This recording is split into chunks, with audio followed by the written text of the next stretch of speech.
Thank you very much. Now, in terms of your experience of studying either media and communication or digital journalism here, they both follow a similar model, which is that each semester you will have 3 classes that you need to study, and then over the summer you'll undertake a large-scale project or dissertation. So that will be that will be the culmination of your studies with us. I'll talk through the core classes that media and communication offers first, and then I'll hand over to Andy. He'll talk through the digital journalism offering. So Andy, could you go to the next slide, please? Right, you'll arrive. Well, this is the autumn semester, which is the semester that begins upon your arrival in September. And there are 2 core classes that we oblige you to take, and there is 1 option class, and we'll come on to the option classes in a little while. But just 1 or 2 things on the core classes and what they do and why we run them.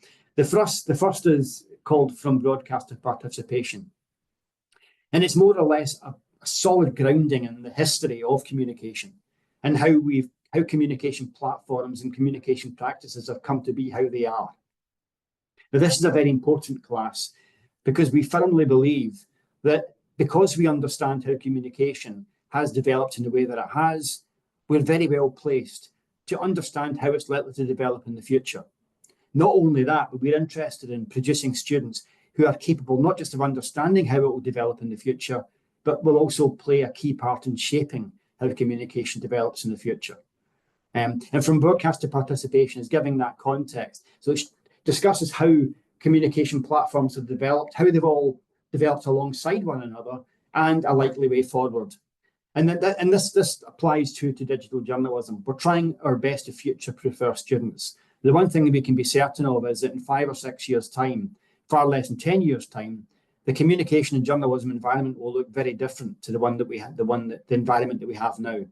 And so we need to have students who are future, who are ready for that future, and who understand what they need to contribute in order to play a key role in that future. The second core class is Media and Communication Theory in an International Context, which is symbolic of the course's commitments to producing students who have an international outlook. The other inevitable development of communication is that it's becoming more global. And as it becomes more global, we have to become much more aware, culturally sensitive, and informed about the communication environments that we're dealing with, about how people communicate, the barriers to communicating across states. And these contexts are forever changing, but what we try to do is instill in students the understanding of we want to instill in students an alertness to this international context and to the need to be able to communicate across cultures, and the profitability that this will bring both you as a communicator, you as a scholar, or the organisations that you work for. As well as those 2 classes, you will also have an option class. So you'll be doing 3 classes over the semester. We'll come later to the many excellent option classes that you'll have you'll have the choice of. Can we go to the next slide, Andy? So you will then have your winter break, and you'll come back. And the 2 classes that you have then will be, first of all, strategic communication, which is a class in how to communicate in a professional context as part of a team. So many of our students go on to, and we'll be talking about jobs later, but many of our students go on to work for corporations who want them to be specialist communicators on their behalf. Strategic communication it includes influences from public relations, it includes influences from other forms of corporate communication, and teaches you the skills of how to communicate professionally and how to communicate in a way that meets the desired outcomes of yourself or the people that you communicate on behalf of. The other class that you do is research skills. And this is absolutely key because it sets you up for your dissertation. It gives you the training that's necessary to undertake a dissertation or a large-scale project. But very importantly too, it also gives you the skills that you will need to inform yourself for your careers ahead. It gives you an understanding of how to assess knowledge, of how to incorporate knowledge, of how to cite knowledge, how to incorporate what you know into what you're communicating. So the research skills class is partly and immediately to set you up for your dissertation, but it's also to set you up as a professional communicator for the decades to come. Andy, you want to go over now to digital journalism and take it away? Thanks, Michael. Hi, everyone.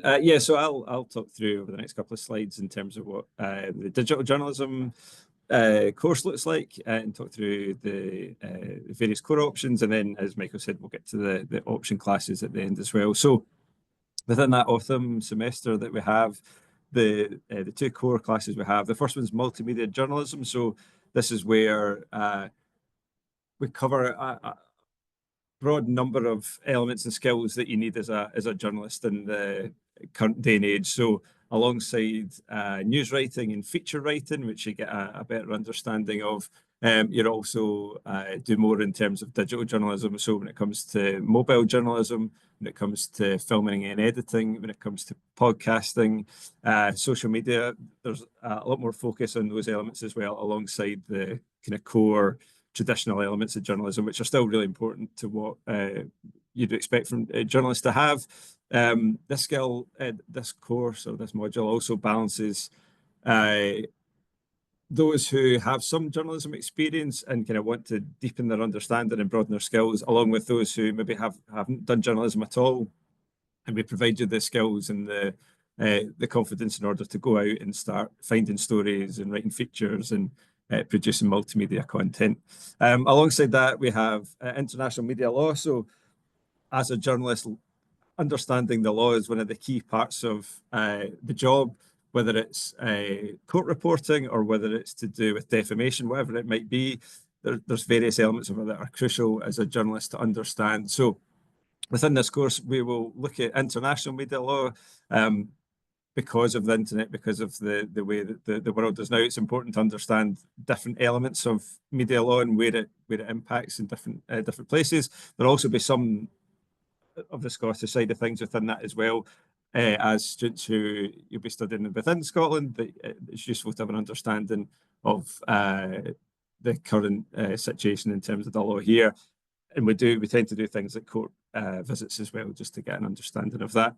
As I say, then there's the option classes, which we'll come to.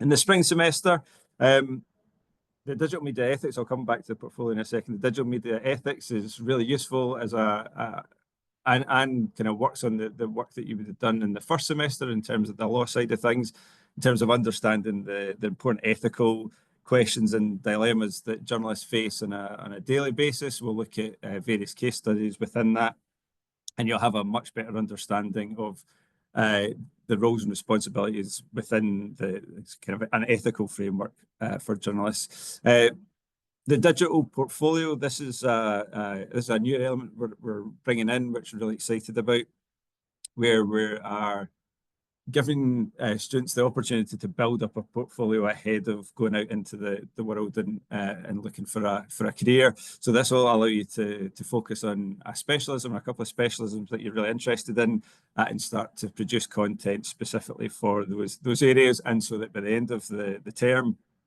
you have a strong portfolio of work built up, which demonstrates all the skills that you've learned over the course of the year to date.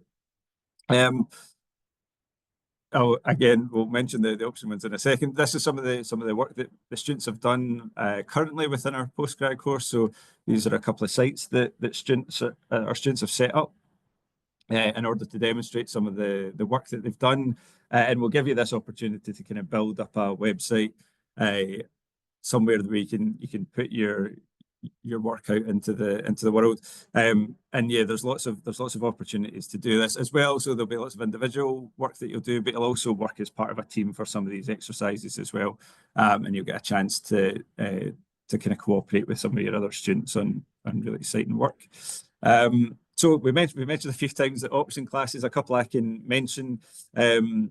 Media and health, from our perspective, is a specific topic area within journalism, where you will focus on, as it suggests, healthcare and the relevance of that within journalism sector, where that fits in.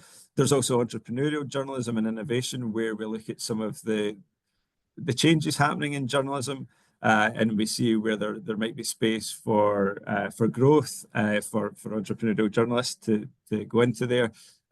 We look at and we tend to bring in some guest speakers within that as well, to give you students an understanding of sort of what opportunities there are, where there are gaps in the market, where there are places and opportunities to innovate. So we tend to do that. I don't know, Michael, if I could pass over to yourself and a couple of the other options that we have. Absolutely, yes. Media analytics is a new class, and it's one that's it's a class. It's a class that teaches you the skills of understanding large data, being able to understand what's going on in particular media platforms, particularly social media platforms, in a way that gives you an informed insight into patterns of consumption and patterns of belief and patterns of expression. All of these are really, really important to understanding communication. Social media platforms are excellent, but what they do is they give us a massive amount of information, a lot of which is contradictory. And we do tend to, particularly because of algorithms, we do tend only to see the media content that's been specifically directed towards us. Media analytics allows us as professionals to overcome those algorithms and to understand media content in the greater round.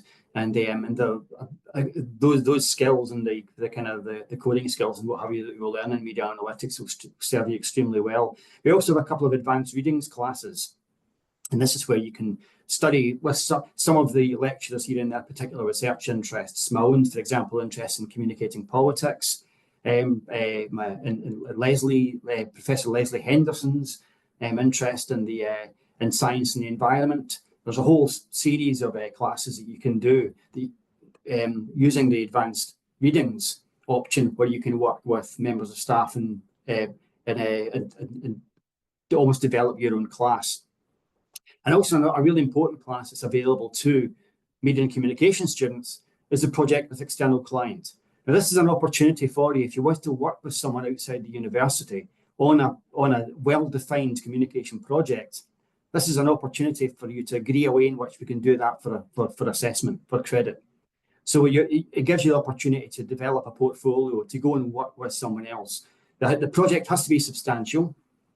It has to be something that they would otherwise have to pay money to have done. So it has to be a professional standard, and it has to involve your work. And we can supervise you through that, and along with the client that you're working with, and the assessment that you produce at the end, the product that you produce at the end of that can be used for credits. So instead of having a placement, which we don't have the time over 1 year to give you a full placement, it gives you an opportunity to work with external clients. Could we have the next slide, please, Andrew? Thanks very much. It would be remiss of us not to boast about the fantastic city that Strathclyde is based in.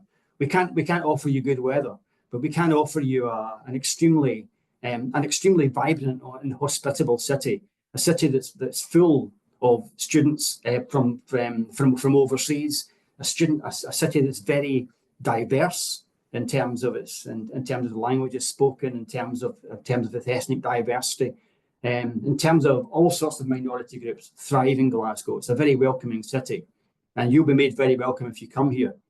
But we would also have to say it's a great city to be studying media and communication in, and it's a great city to be studying journalism in, because it's also Scotland's media city, and it's where the BBC is housed, and you can see that rather low-res photo of the BBC on the Clyde. Just along the road from that is the Scottish Television Studios, but also it's the home of one of Scotland's national papers, the Herald newspaper, and home of the national newspaper with whom we have a very good reputation. I didn't have to say next slide. Andrew's gone straight to it anyway. It's almost telepathic.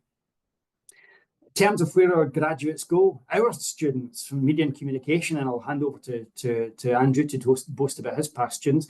A lot of them go into government communications. A lot of them go to work for media organizations. We've had a few recently who've gone to work for companies that are developing in artificial intelligence in media.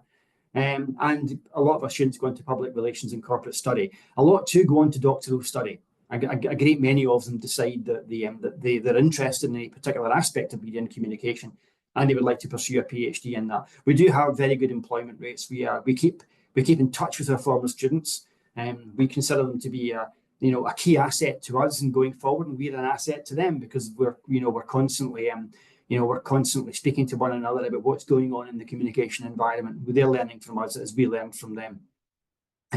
Andrew, what about the student destinations for the digital journalism students?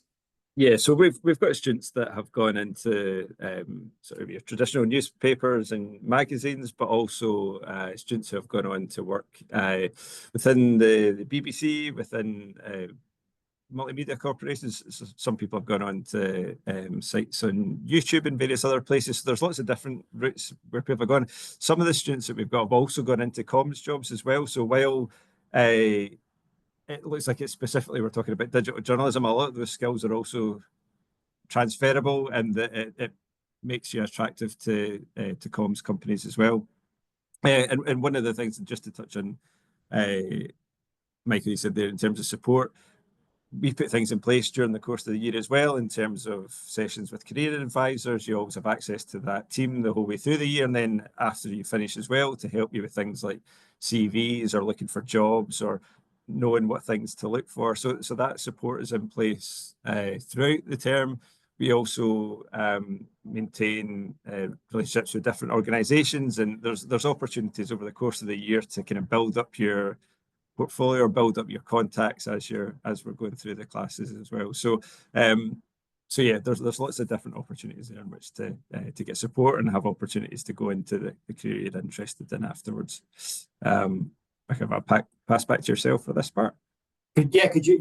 And these are the entry requirements, and you can see there's a first or upper class honours degree or equivalent, and it says in a related discipline. Now, the one thing that I would say is, if you have not studied in a related discipline, I wouldn't want you to see this as a barrier, because actually a great many of the students who've come to study with us have come from the science, business studies, other disciplines. They have degrees in other areas, and we actively encourage this.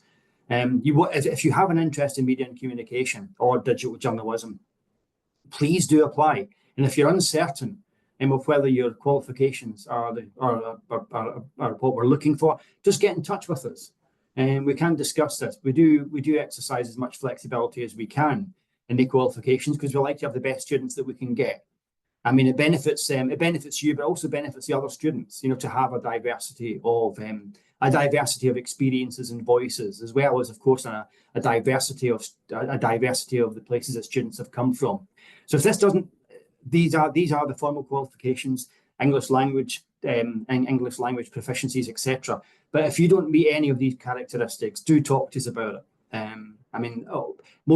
Very, very often faculty will come to me, their admissions colleagues, and say, this student nearly meets the profile, but there are, they don't necessarily have the sorts of degree that we specify.